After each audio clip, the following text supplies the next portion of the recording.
Alhamdulillah. Waalaikumsalam. Wassalatu wassalamu ala asrofil anbiya'i wal mursalin wa ala alihi wa sahbihi ajma'in. Asyhadu an la ilaha illallah wa asyhadu anna Muhammadar Rasulullah. Allahumma shalli ala Muhammad wa ala ali Muhammad fil alamin innaka Hamidum Majid. Rabbi sholli sadri wa yassir amri wa hlul 'uqdatam min lisani yafqahu qawli ya mabadu.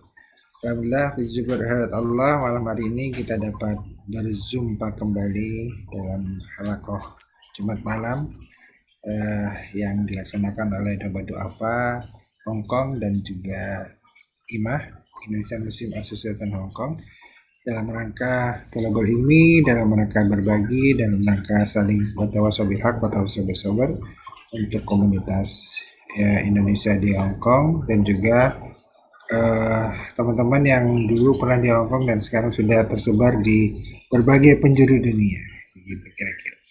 Ada yang di Abu Dhabi, ada yang sudah kembali ke Indonesia, ada yang di Singapura juga.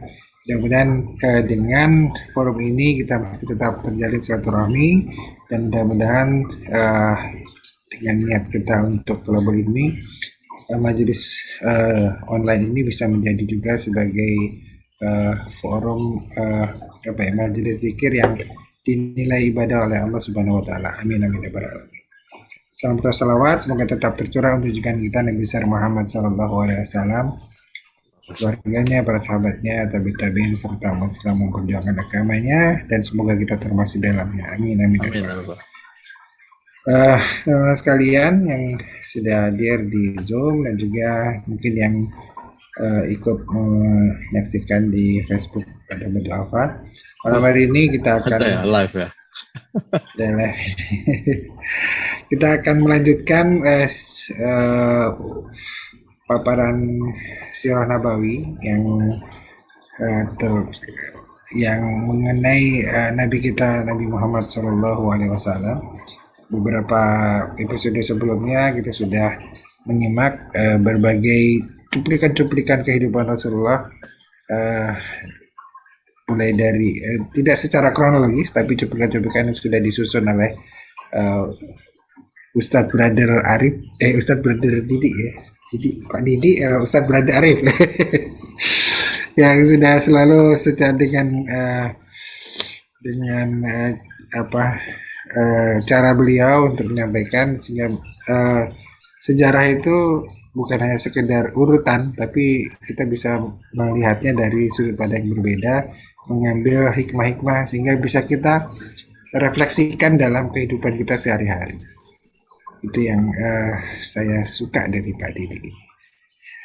Demikian, saya jadi salah satu penggemar beliau nih, karena sudah bercerita, waduh, terkesima gitu. Ada sesuatu yang selama ini yang sering itu behind the screen atau apa ya? Untold story lah gitu. Untold story. Untold story yang selama ini jarang unpopular stories. Unpopular story ya itu.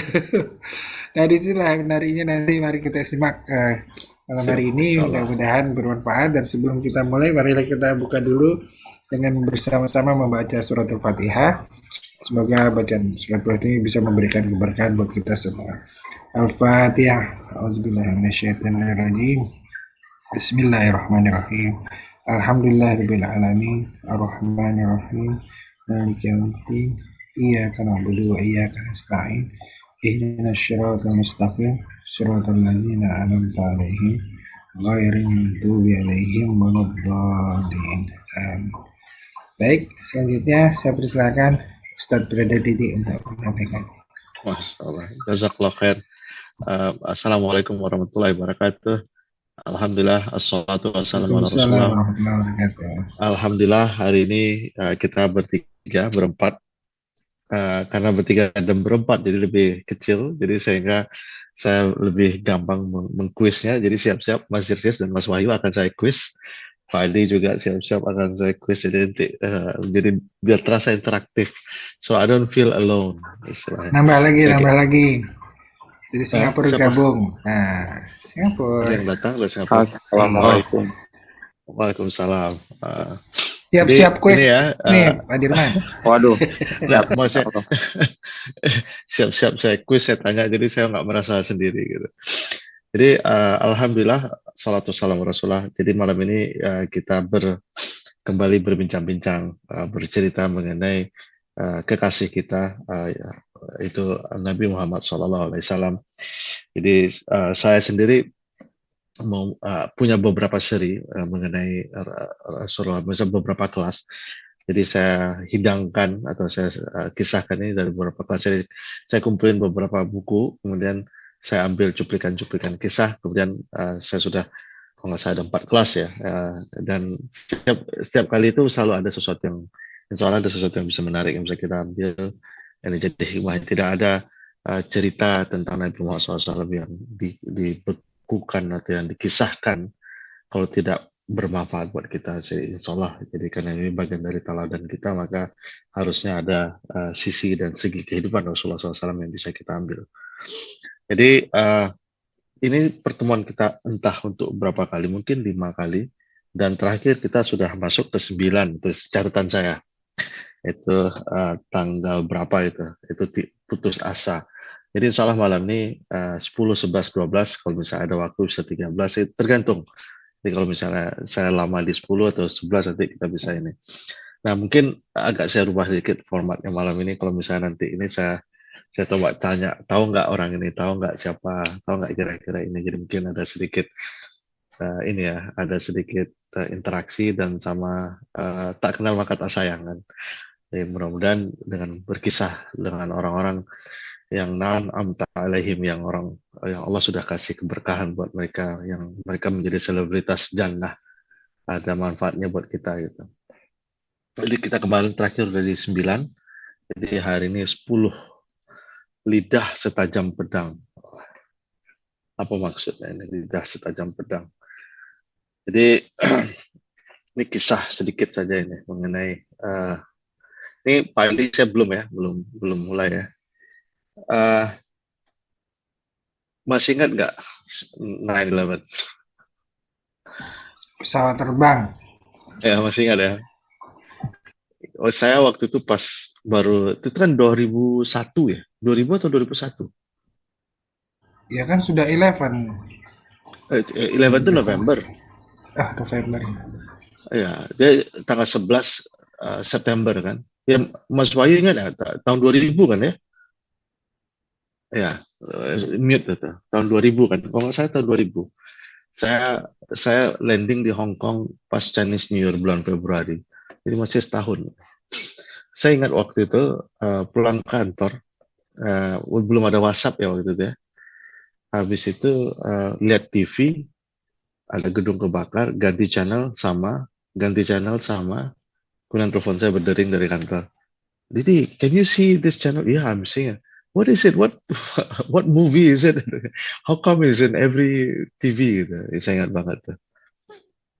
Kemudian kayak nggak percaya gitu. Mungkin semua orang pasti ingat banget waktu itu di mana kejadiannya itu, memang menggemparkan sekali kejadian itu, dan menjadi suatu titik apa ya, banyak sekali yang kita dengar kisah-kisah yang mengerikan atau kisah ini yang betul-betul sangat-sangat menyedihkan. Saya ingat salah satu refleksi kisah ini.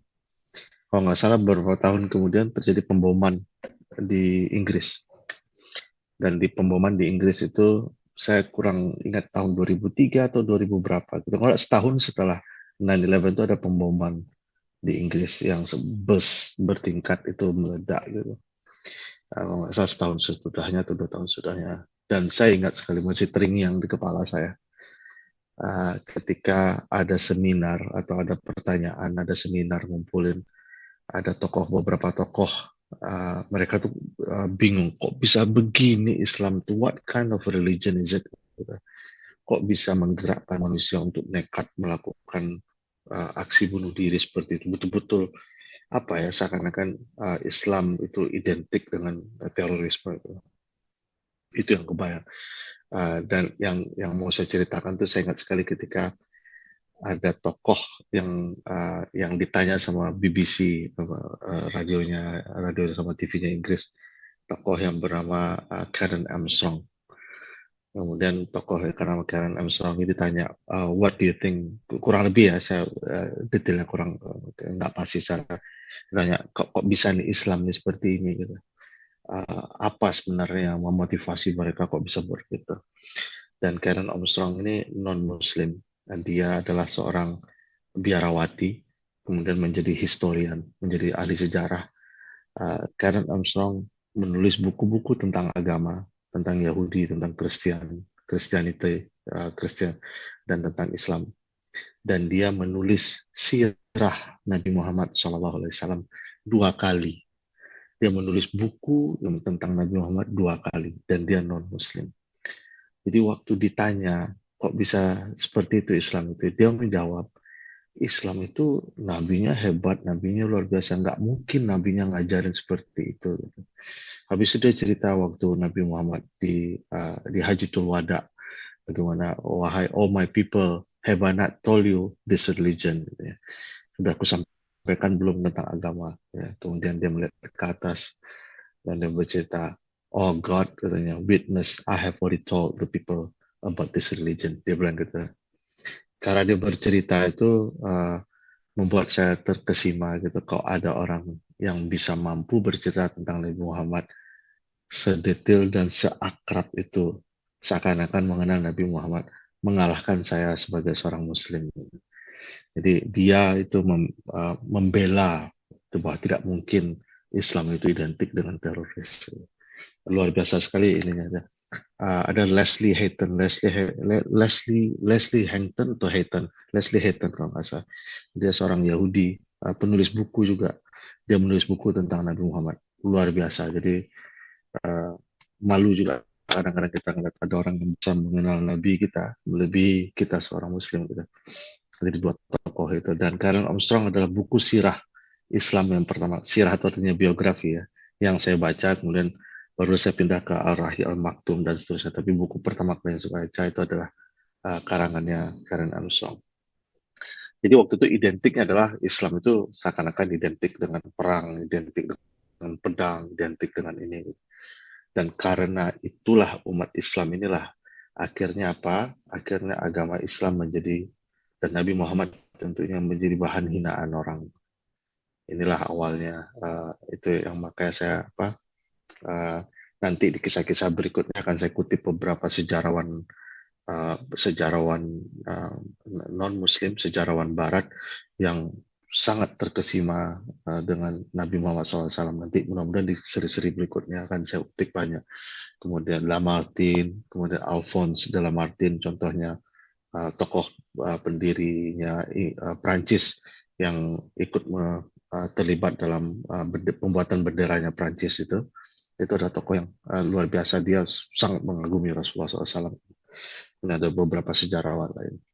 Nah, bagaimana reaksi umat Islam sebenarnya? Benarkah Islam dan Nabi kita seperti itu? Gitu? Nah, gimana cara kita membelanya? Bagaimana cara kita? Masalahnya kita nggak akan bisa membela Nabi kita, membela agama kita kalau kita tidak tahu mengenal sejarah tentang agama kita. Kemudian dalam Rasulullah SAW itu sebelum perang ada nasihatnya. Apa katanya, buatlah musuhmu tertarik denganmu. Ini bukan nasihat perang sebenarnya, tapi itulah Nabi Muhammad itu, buatlah musuhmu tertarik denganmu. Jangan perangi sebelum kalian sampaikan pesan Islam. Jadi kalian tanya dulu baru. Dan seandainya kalian bisa itu mengajak setiap musuhmu itu lebih baik. Gitu. Kemudian dan itu lebih baik dari tawanan dan pampasan perang. Jadi seandainya musuhmu bisa masuk Islam itu lebih baik dari tawanan dan pampasan perang. Itu perang cara Nabi Muhammad SAW. Itu sebelum perang. Bagaimana dalam perang? Dalam perang pun juga diatur. Bahkan dalam surat Al-Baqarah kan, waqatilu fi sabillah, dan perangilah pada jalan Allah, allazina yuqatilu nakum, orang-orang yang memerangi kamu. Jadi kalau dalam kalimat ini Pak Adi udah pernah saya kisahkan nih. Atau baru pertama ya? Kok kayaknya saya udah baru-baru ini mengisahkan ini ya? Pak Adi, masih di sini kah sama saya? Kayaknya dejavu ini. Dejavu mungkin. Udah pernah ya? Dejavu kayaknya. Mas Irsis masih ingat nggak saya cerita ini? Kok kayaknya saya udah pernah? Belum Mas Didi, belum ada. Belum. Mas Wahyu Ya, udah cerita belum? Belum ya? Belum ya? Tapi berarti masih bisa dijadikan kuis berarti. enggak, maksud kuis itu maksudnya nanya-nanya gitu, bukan di kuisin gitu, nanya-nanya. Tapi Pak Adi kok seakan-akan pernah dengar. Kadang kayak seakan-akan udah pernah cerita gitu. Atau Iya, keseringan cerita makanya saya sama Pak Adi. dejavu. Iya. Di Javu. Sudah pernah, rasanya sudah pernah gitu, cuma Rasa udah baru pernah. sekarang. Iya. Oke. Tapi nggak apa-apa, diulang lagi Oke. biar lebih mantap ini tertanam dalam Jadi jiwa. perangilah di jalan Allah orang-orang yang memerangi kamu. Jadi berperang pun bukan, tapi di jalan Allah. Maksudnya follow Allah dulu kan. Tetapi tidak boleh wala tak tadu. Janganlah melampaui batas. Innallaha sesungguhnya Allah tidak menyukai orang mu'tadin, orang-orang yang melampaui batas. Iya. Jadi berperang Mungkin pun ini pernah diceritakan dulu kan, kita kan pernah membahas tentang perang Badar, perang ini kan, ah, mungkin ini pernah tersampaikan oke, juga ya bahwa mungkin ketika kita berperang itu kan, adab dalam perang Islam itu kan harus, perempuan dan anak-anak di ini, tapi nggak kitanya ini betul. tanaman-tanaman nggak boleh di ini. Dulu kayaknya Nggak Pak boleh. Didi pernah Iya, jelaskan itu ketika dulu kita bicara sirah mengenai beberapa oke, peperangan betul. yang terjadi itu. Betul. Jadi dalam perang aja tanaman tuh nggak boleh dirusak, apalagi dalam demo. Nah, itu sudah diterapkan oleh pada saat 121 itu. 212 deng, itu nggak ada tanaman yang rusak gitu. Ya, dan demo itu sebenarnya nggak boleh ya, tapi ya itu topik yang berbeda. Jadi tidak ada unjuk kekuatan itu dalam Islam. Anyway, itu pendapat. Jadi kita balik ke sini. Jadi berperang pun nggak boleh melebihi batas, nggak boleh menghancurkan ini, nggak boleh merusak tempat dan seterusnya gitu. Ya, uh, kemudian aduh kok saya kebalik-balik ininya nih. Nah, sebentar. Sequence-nya kebalik-balik. Jadi apa artinya tidak di luar batas? Jadi kan Allah tuhibbul Allah tidak menyukai orang-orang yang melampaui batas.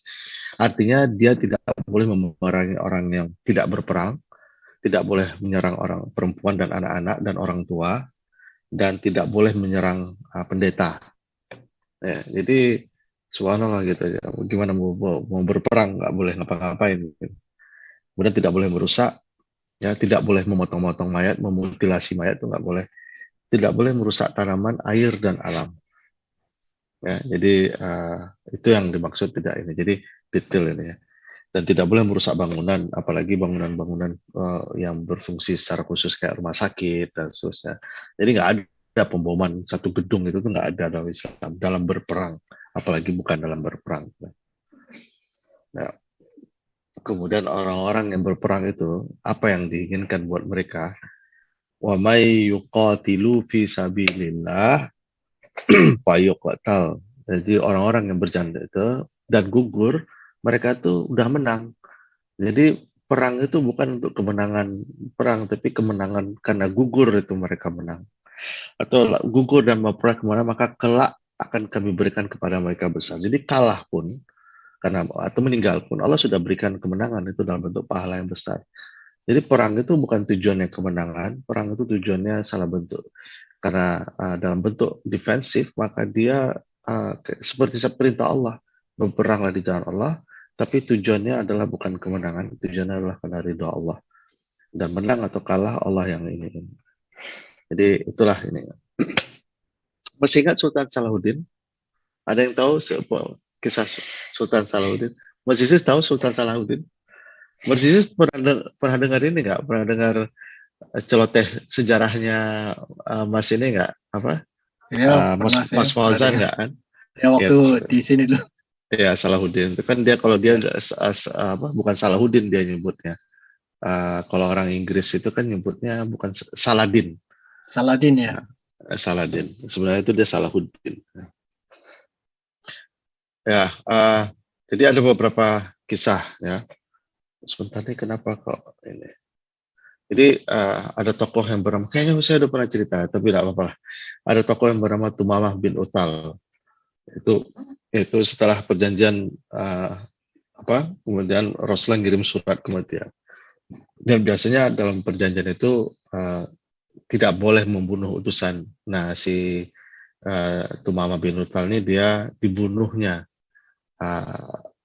utusan oleh Rasulullah SAW. Ya kan?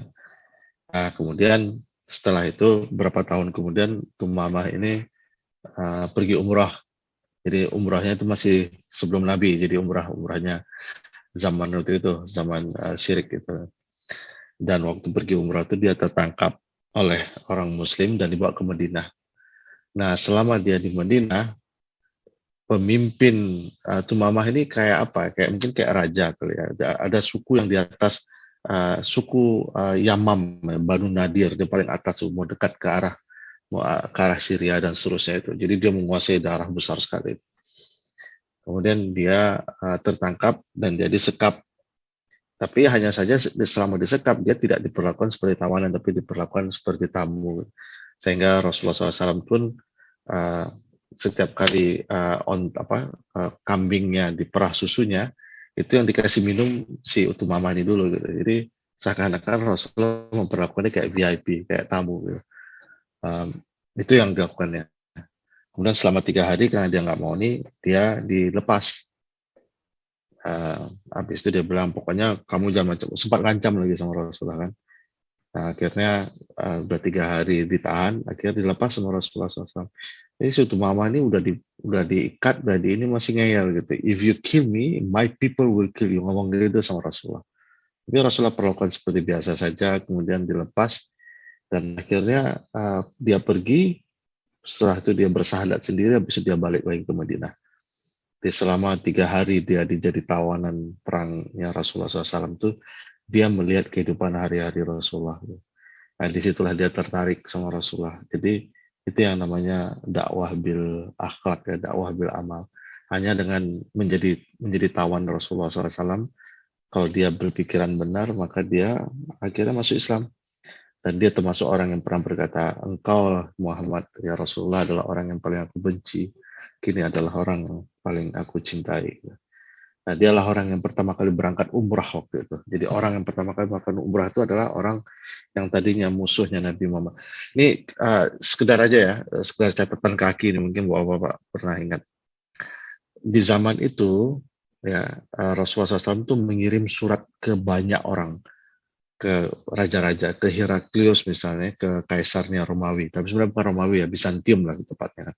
Habis itu ke Khosros itu kaisarnya Persia yang sekarang Iran itu, apa namanya, Sassanid Empire itu. Kirim surat ke Negus juga, ke rajanya Abyssinia. Habis itu kirim surat ke Muqawqis yang di rajanya Mesir, yang nanti raja Mesir ini mengirim 2 orang wanita, satu bernama Sirin dan satu bernama Maria, yang Maria ini nanti diberikan ke Rasulullah SAW menjadi milk yaminnya Rasulullah. Dan dengan milk yaminnya Rasulullah ini, Maria melahirkan anak yang bernama Ibrahim yang meninggal dalam usia masih bayi. Ya. Kemudian Rasulullah juga mengirim ke gubernur Syria, Harith namanya kalau nggak salah, kemudian Mundir, kemudian Raja Bahrain, kemudian Tumama ini. Jadi Rasulullah kirim untuk undang mereka masuk Islam. Oleh Heraklius, mungkin pernah dengar kisahnya, yang paling kasar itu Khosros itu, kaisar Persia. Dia robek-robek suratnya. Nah, akhirnya apa? Ketika di zaman Sa'id bin Abi Waqqas, ketika Umar bin Khattab menjadi khalifah, itu dihancurkan semua dan akhirnya hilang kerajaan itu. Kalau kekaisaran Bizantium itu masih ada, tapi Khosros sudah hilang. Jadi itulah kisahnya ketika mungkin tahun ke-6, tahun ke-7 di Madinah ya, ketika Rasulullah mengirim surat. Pak Adi tahu Heraklius nggak? Siapa? Pernah dengar nggak Heraklius? Tahu nggak kerajaan Romawi itu ada 2? Ada satu Romawi, ada kerajaan Barat, ada satu lagi Timur. Tahu nggak? Pernah dengar? Heraklius dengan Hercules beda ya? Beda, Pak. Beda ya. Coba tanya sama Pak Bambang. Pak Bambang tahu nggak, Pak? Anaknya Zeus ya. Kalau Hercules itu ini tuh apa? Mitos Yunani bukan? Iya, mitos, Pak. Ya, jadi bukan hidup betulan itu. Heraklius itu kaisar Bizantium yang duduknya di Syria waktu itu. Ya. Habis itu nanti kan makin lama mereka bergeser ke atas dan akhirnya nanti kekaisaran itu posisi mereka tinggal di di Konstantinopel atau di Istanbul. Tapi waktu itu kekaisaran itu sampai ke Levan, ke Syria dan seterusnya. Itu dan dia di Damaskus, ya, lebih tepat dengan Damaskus. Nah, jadi itu kisahnya, cuplikan yang ke-10, Allahumma sholli ala Muhammad. Nah, saya nggak tahu apakah saya pernah share ini. Ini tahu BDS atau pernah saya share nggak ini? Belum, Pak Adi pernah lihat nggak ini? BDS Bukit Dangas? Bukan. Kalau Bukit Boycott, Divestment, and Sanction. Oh. Jadi ini salah satu gerakan internasional yang melakukan sanction ekonomi terhadap Israel karena pendudukan mereka terhadap Palestina. Ini satu gerakan internasional, gerakan ini. Apa maksudnya boycott? Ya nggak membeli barang-barang produk Israel. Divestment artinya kalau Anda punya investment, kalau nggak salah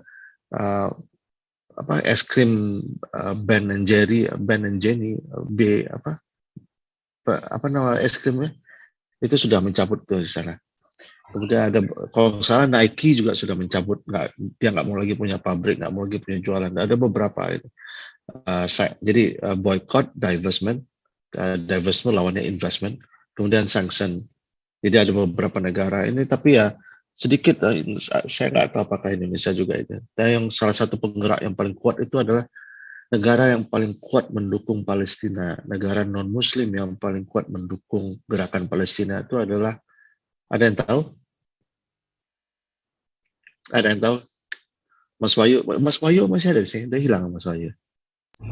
Ada, jelas banget. Ada. Mas Wahyu tahu nggak negara non Muslim yang paling sangat berjuang ini? Nah itu Irlandia. Irlandia tuh sangat kuat dan kental, mereka membantu Palestina itu. Karena merasa senasib kali ya. Merasa senasib sama di korban Inggris. Korban Inggris. Korban. Iya. Kan sebenarnya kalau kita pernah bahas kenapa Palestina itu jatuh itu kan karena Inggris itu. Jadi Inggris British Mandat dikasih ke dia LBB ya, bukan PBB, LBB, Liga Bangsa-Bangsa, kemudian kasih ke dia, kemudian diserahin ke, akhirnya itu semua orang-orang Yahudi yang ada di Eropa dikasih tanahnya diambil dari penduduk setempat, itu orang-orang Palestina itu akhirnya inilah kayak Belanda minta tanah lah istilahnya, dikasih tanah, dia rampok, akhirnya ininya membesar, sementara penduduk aslinya ini penjajahan lah sebenarnya, atau yang disebut dengan apa istilahnya yang di Afrika Selatan itu yang digerakkan apartheid, jadi politik apartheid. Nah kalau nggak salah itu baru kalau tahun 2021 saya ingat tuh yang di boykot itu Puma. Jadi Puma itu, Mas Cicis tahu nggak siapa yang suka pakai Puma? Tapi jangan, nggak usah disebut nama ya. Ya, Puma itu kental ininya tuh, dia mendukung, malah kalau nggak salah ikut memberi uang untuk tentara gitu. Jadi termasuk ininya.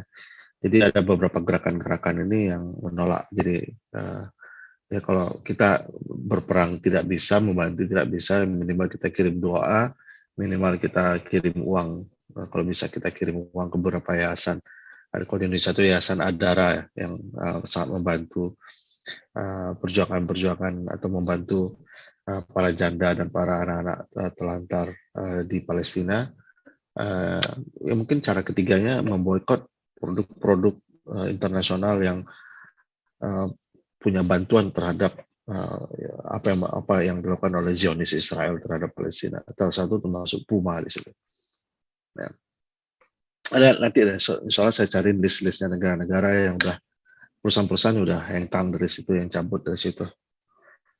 Baik, itu yang ke-10. Insya Allah yang satu lagi 11. Tindakan lebih lantang dari ucapan. Apa ceritanya nih? Ini dia. Ada seorang tokoh bernama John Luis Esposito. orang Itali, seorang keturunan Itali Amerika, orang Amerika keturunan Itali, seorang profesor di bidang Middle Eastern Studies, Religious Study, dan dia juga belajar tentang Islam. Jadi dia mengajar di Islamic Studies di George University di Washington. Dia pernah menulis buku tahun 40-an ya. Dia lahir tahun 40-an, saya lupa tahun berapa. Berjudul Islam Jalan yang Lurus. Ini kata-katanya dia nih. Muhammad termasuk tokoh agama besar, nabi dan pendiri agama yang karakter dan kepribadiannya luar biasa, menginspirasi kepercayaan dan komitmen. Keberhasilannya yang fenomenal dalam menarik pengikut dan menciptakan komunitas yang mendominasi Arab dapat dikaitkan tidak hanya dengan fakta bahwa dia adalah strategi militer yang cerdik, tapi juga karena dia orang yang tidak biasa. Maksudnya ada orang yang biasa-biasa saja. Gitu. Pengikutnya melihatnya sebagai orang yang benar, sidik, dapat dipercaya, trustworthy, saleh, jujur, dan penyayang. Ini seorang yang bukan Muslim menulis buku tahun 50-an tentang Nabi Muhammad SAW. Ya. Akhlaklah yang dinilai Allah SWT. Jadi sebenarnya reputasi manusia itu hanya bisa dilihat dengan manusia, tapi sebenarnya yang dilihat Allah itu akhlak. Maka sesungguhnya Nabi Muhammad itu adalah adalah manusia dengan akhlak. Jangan sia-siakan akhlakmu karena itu adalah reputasi. Jangan sia-siakan akhlakmu demi reputasi. Kalau reputasi itu kan pandangan manusia gitu, tapi tidak berbeda. Akhlak itu sebenarnya cerminan isi hatinya sendiri. Ini ada kisah seorang pendeta bernama Zaid bin Zuna. Dan Zaid bin Zuna ini suatu saat Rasulullah dan Ali radhiyallahu anhu itu menerima tamu orang Bedouin. Jadi ada orang Bedouin datang. Kemudian ini sukunya itu masuk Islam dan mereka miskin lah, jadi ini paceklik gitu. Jadi tidak ada yang Rasulullah bisa kasih uang buat mereka. Kemudian Zaid menawarkan kurma. Kemudian mereka kita belilah kurmanya gitu. Nah kemudian Rasulullah SAW memberi uang kepada mereka karena mereka masih mualaf. Ya. Jadi kemudian pinjam uang dia dari sama si Zaid ini karena nggak ada uang, dan Zaid ini dia pendeta Yahudi dan dia punya uang. Kemudian dia nawarkan, udah ini saya pakai kurma saya aja, ambil dulu gitu. Ya udahlah, Rasulullah pinjam, oke ya saya pinjam kurmanya. Jadi bertransaksi dengan orang non Muslim, pinjam meminjam itu diperbolehkan. Dan Rasulullah meminjam dengan orang Yahudi ini. Kemudian sebelum datang jatuh tempo, si Zaid ini udah nagih utangnya. Dia datang ke Rasulullah menagih gitu. Dan cara nagihnya itu kurang ajar gitu. Dia cekik leher Rasulullah sambil menghina keluarga Rasulullah gitu. Dia bilang, ini mana utangmu? Oh, memang dasar tukang nggak pernah bayar, kurang lebih seperti itu. Dan kata-kata itu menyinggung perasaan. Tapi Rasulullah sama sekali tidak tersinggung. Yang tersinggung itu Umar bin Khattab. Sampai-sampai ya aduh ya musuh Allah, ya aku bunuh kamu katanya. Kemudian Rasulullah langsung menegur Umar, wahai Umar, biarkanlah karena memang saya yang berutang sama dia. Jadi jangan ini gitu, jangan kecewa. Gitu. Akhirnya tolong bayar utangnya. Jadi kemudian setelah dibayar utangnya, kemudian Rasulullah lebihkan bayar utangnya. Kemudian si Zuna ini nanya kenapa katanya. Ya si Zaid ini nanya kenapa. Oh maaf tadi Umar mengancam kamu. Jadi karena merasa kasihan diancam, kemudian Rasulullah lebihkan. Gitu. Dan akhirnya Zaid itu menerima pembayaran utang gitu. Dan dia terkejut ketika kok ada lebihan pembayaran. Dan kata Umar, sorry tadi aku mengancam engkau dan Nabi Muhammad memintaku untuk melebihkan bayarannya. Gitu. Itu yang akhirnya Zaid terkesima dengan itu karena Rasulullah SAW berlakunya, dan akhirnya dia bersaksi, bersahadat asyhadu alla ilaha illallah wa asyhadu anna muhammadar rasulullah. Jadi ada beberapa tokoh Yahudi yang masuk surga, yang masuk Islam karena melihat Rasulullah SAW. Ada satu tokoh yang namanya pernah dengar nggak Abdullah bin apa gitu, pernah dengar nggak? Bukan Abdullah bin Ubay bin Salul ya. Ada satu lagi Abdullah bin Salam. Itu malah pendetanya juga ya. Dia masuk Islam gitu. Jadi ada beberapa memang berinteraksi dengan Rasulullah akhirnya masuk Islam. Itu kalau yang meludahin itu beda ya? Saya nggak Orang dapat Yahudi. namanya itu, nggak dapat namanya. Gitu. Tapi dia masuk Islam nggak itu? Nggak tahu saya. Tapi yang Zaid bin Sunnah ini, kemudian Muhammad bin Salam, yang pasti keluarganya Safiyah istrinya Rasulullah itu bapaknya sama paman-pamannya itu nggak ada satupun yang masuk Islam. Mereka tahu itu Nabi itu. Tapi mereka jadi kemudian kembali ke Rasulullah sambil berita gembira. Kemudian Rasulullah pesankan, jagalah pikiranmu karena itu akan menjadi ucapanmu. Jagalah ucapanmu karena itu akan menjadi perbuatanmu. Jagalah perbuatanmu karena itu akan menjadi kebiasaanmu. Jagalah kebiasaanmu karena itu akan menjadi akhlakmu. Dan jagalah akhlakmu karena itu akan menjadi akhiratmu. Ini pesan mutiara. Saya nggak tahu dapat dari mana. Saya dapat dari buku itu, saya catat.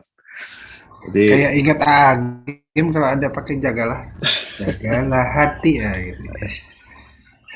Jadi akhlak itu berpengaruh. Jadi dari awalnya dari pikiran. Jadi pikiran menjadi ucapan menjadi perbuatan menjadi kebiasaan menjadi akhlak. Itu intinya. Jadi Allahumma sholli ala Muhammad. Jadi orang berinteraksi dengan Nabi Muhammad itu ketika dihina ketika punya kemampuan untuk membalas, tapi Rasulullah tidak membalas. Itu yang membuat orang terkesima. Dan salah satunya, nah ini ada satu tokoh lagi namanya Benjamin Bosworth Smith, lahir tahun 1794 dan meninggal tahun 1884. Dia pendeta, bishop itu uskupnya Protestan di Amerika, dan dia pemimpin gereja tahun 1868. Dia pernah menulis buku yang berjudul Muhammad dan Muhammadinism, Muhammad dan agamanya Muhammad, diproduksi di London tahun 1874. Secara keseluruhan, keajaiban bagi saya bukanlah berapa banyak atau berapa sedikit dalam keadaan yang berbeda Muhammad itu bisa mempertahankan keadaan. Rasanya tidak ada orang lain yang kondisi eksternalnya berubah begitu banyak, tidak pernah merubah dia sedikit pun. Jadi konsistensi mempertahankan ini, itu adalah banyak kalimat-kalimat dia yang sangat seakan-akan kalau kita baca ini perbuatan orang Muslim. Tapi itulah tahun-tahun 1800 sampai 900 banyak ahli-ahli sejarah yang terkesima dengan Rasulullah SAW. Rasanya tidak ada orang lain dengan kondisi yang berubah begitu banyak, tidak pernah berubah dalam keadaan, apalagi dalam keadaan apapun perjuangan Rasulullah itu tetap walaupun ditukar sama ini kan, kekayaan ditukar dengan harta dan seterusnya, Rasulullah tidak pernah. Ini Benjamin Aswad. Sebelum saya mulai yang berikutnya, ada komentar, ada isu, ada pertanyaan, ada tanggapan, Pak Adi?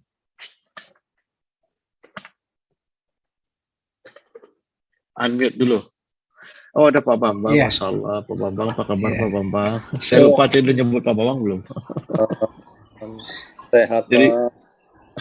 Jadi baru ada Mas Riano juga nih, Bang Rino. Oh ya. Saya gabung. Ya, apa kabar Pak Rian? Alhamdulillah baik. Alhamdulillah. Iya. Jadi nanti kita dengung-dengungkan acara itu nanti ya. Kalau misalnya ada yang mau ikut di Hong Kong. Kalau Bapak, tapi mungkin kalau nggak Sabtu, Mas Wahyu itu bisanya Sabtu atau Minggu ya? Sabtu, kalau lebih suka Sabtu. Oke, Sabtu. Baik. Yang terakhir kali ya, yang 12 ya. Boleh. Ada terakhir. Nanti Pak Adi yang kasih kuisnya. Oke, siapa nama ibu susunya Rasulullah? Halimah, oke. Jadi Rasulullah SAW itu pernah disusui sama ibu susu atau wet nurse yang bernama Halimah radhiyallahu anha. Dan Rasulullah pernah menjadi pengembala domba. Nah, ini ada suatu hadis menyebut semua nabi itu menjadi pengembala domba. Jadi semua nabi, dari Nabi Adam sampai Nabi Muhammad SAW, itu jadi pengembala domba. Ini unik nih, ini catatan kaki saya nih. Seakan-akan Allah itu memerintahkan nabinya belajar dari pengembala domba, belajar dari domba. Kenapa domba? Karena mengurus domba itu ngurusnya tanggung jawab dan penuh kesabaran. Dia bisa dilepas berhari-hari gitu. Kemudian dia harus menyelamatkan mungkin dari serangan serigala dan seterusnya. Dan waktu itu di zaman Nabi itu mengembala domba 1 harian itu upahnya minimum. Jadi di UMR upahnya. Jadi nggak sesuatu yang ini. Jadi upahnya minimum, kerjanya berat, belum lagi di ini. Gitu. Makanya kata Rasulullah SAW, semua Nabi adalah pengembala domba. Semua Nabi seakan-akan Allah training dengan domba. Itu ininya. Jadi ada di Australia itu saya ingat tuh ada yang cerita dulu. Jadi kalau liburan sekolah itu anak-anak tuh bisa diajarin ini domba gitu. Jadi kasih 3 ekor, 4 ekor, kemudian mereka dilepas di daerah range gitu 3 hari, ngurus domba selama 3 hari atau 4 hari gitu. Belajar tanggung jawab, belajar ini gitu. Itu salah satu ininya. Mungkin boleh juga dicoba suatu saat di Indonesia atau apa gitu, keliling domba. Ya, jadi, nah pernah ketika Rasulullah SAW masih muda, ternyata Saturday Night Live itu sudah ada di zaman itu. Jadi anak-anak itu muda ngumpul kan, minum dan musik. Udah ada hiburan lah waktu itu. Jadi mereka datang, Muhammad ikut dong, sesekali datang dong. Gitu kan. Kata Rasulullah, ya boleh. Gitu. Jadi Rasulullah pernah mencoba untuk datang hadir gitu, tapi pas di tengah jalan ketiduran. Kemudian baru bangun paginya. Besoknya, kenapa kok nggak datang? Iya, saya ketiduran. Udah besok datang lagi. Berbaik ketiduran lagi. Jadi Rasulullah SAW itu dijaga. Dan kesopanannya itu lebih santun dari wanita. Jadi ketika bekerja dengan Khadijah gitu, jadi ketika mengambil upahnya atau apa dengan kakaknya Khadijah gitu, ketika mengambil upahnya itu Rasulullah minta tolong temannya yang ambil upah karena segan ketemu perempuan gitu. Dan di zaman kafir Quraisy waktu itu, kalau mereka lagi kerja gotong royong, itu biasanya laki-laki itu lepas baju celana. Jadi mungkin karena panas gitu kan. Jadi mungkin kalau ngangkat batu kasih kain di pundak ini, kemudian batunya dia taruh di atas kain. Tapi di bawahnya semua enggak pakai pakaian, jadi telanjang. Jadi semua orang pada ngelepas pakaian. Jadi saya dulu pertama kali juga kaget itu pas di gym di mana gitu. Orang enak aja di kamar mandi nggak pakai ini kan. Kalau kita nggak biasa kan kaget juga. Iya, saya kaget tuh. Ya, kok kayak hewan gitu. Ya, jadi kaget. Jadi zaman itu seorang seperti itu. Tetapi Nabi Muhammad SAW tuh nggak pernah seperti itu. Nabi Muhammad selalu pakai pakaian. Jadi dia udah menjaga. Jadi mungkin apa ya? Itu sebenarnya fitrah manusia sebenarnya untuk tidak melakukan telanjang. Itu kan makanya libas itu pakaian itu kan Allah yang kasih. Gitu. Dan sejak kecil Rasulullah sendiri sudah disebut dengan alamin. Jadi jujur. Bahkan setelah dakwah Islam pun orang-orang yang memusuhi dia pun tetap nitip barang sama dia. Saking orang percaya. Jadi ketika malam Nabi Muhammad sebelum dibunuh itu, Nabi Muhammad titip ke Ali bin Abi Thalib, itu saya banyak titipan barang, tolong diantarin. Gitu. Jadi dia mau dibunuh sama orang yang orang nitipin barang. Gitu. Itulah sekedar kisah Rasulullah SAW yang kita bisa angkat hari ini. Tiga topik, 3 kisah. Tidak banyak, mungkin semua sudah pernah dengar ininya, tapi mungkin sekedar pengingat saja. Ini kutipan seseorang bernama Diwan Chandra Sarma. Jadi menulis buku tahun 1935 berjudul The Prophet of the East. Muhammad adalah orang jiwa India ya, orang India. Iya. Diwan. Muhammad adalah jiwa kebaikan dan pengaruhnya dirasakan dan tidak pernah dilupakan oleh orang-orang di sekitarnya. Jadi dampaknya, jadi banyak ya para ahli sejarah semua melihat Nabi Muhammad itu sebagai tokoh yang luar biasa, gitu. Sebagai tokoh yang banyak kalimat-kalimatnya. Saya punya beberapa catatan itu saya kumpulin, saya taruh semua di sini, saya sebar di setiap judul. Jadi mungkin itu saja. Jadi sampai ke 12 kualitas dia sejak kecil Ya sejak kecil tuh udah punya kesantunan, udah orang-orang kalau kerja laki-laki sama laki-laki itu nggak pakai pakaian Rasulullah dan menjaga gitu. Jadi ada tanda-tanda kenabian lah, tanda-tanda orang baik gitu. Jadi ketika Rasulullah misalnya berbisnis dengan Khadijah radhiyallahu anha, Khadijah itu mengutus pembantunya untuk mengikuti Rasulullah gitu. Dan dia terkesima dengan Rasulullah itu bagaimana cara berinteraksi, bagaimana cara berdagang, dan setiap dagangnya berhasil gitu kan. Jadi itu yang membuat ada tanda-tandanya gitu. Jadi itulah Nabi kita Nabi Muhammad SAW dan kelembutannya. Baik, itu aja mungkin Pak Adi. Mungkin kalau misalnya ada tanggapan, pertanyaan. Oh ya, tadi saya barusan ngasih tahu, mungkin sebelum mulai tadi saya cerita, saya kemarin bunyi akuarium terlalu kencang Pak Adi, tolong ini ya. Oke, saya baru kemarin apply visa turis ke Saudi online, kemudian di print tadi pagi jam 11:30 saya antar ke konsulat Saudi. Kalau nggak salah waktu saya buat visa online itu bayar US dollar 120 per kepala. Jadi visa turis ya, bukan visa umroh, visa turis. Tapi waktu visa turisnya saya tulis Anda akan you will do umroh, saya klik check yes. Kemudian saya print, saya kumpulin dengan dokumen lain. Kemudian tadi saya ke konsulat Saudi di Wancai. Kemudian saya serahkan 5 menit selesai, pergi sholat Jumat. Selesai sholat Jumat ditelepon, ini visanya udah jadi, langsung datang. Dan visanya berlaku 1 tahun multiple visit. Jadi kalau Mas Andi dia nggak perlu karena dia punya KTP Abu Dhabi, dia langsung bisa umrah dia, udah dapat dia. Tapi dia tetap harus apply. Ya Mas Andi ya.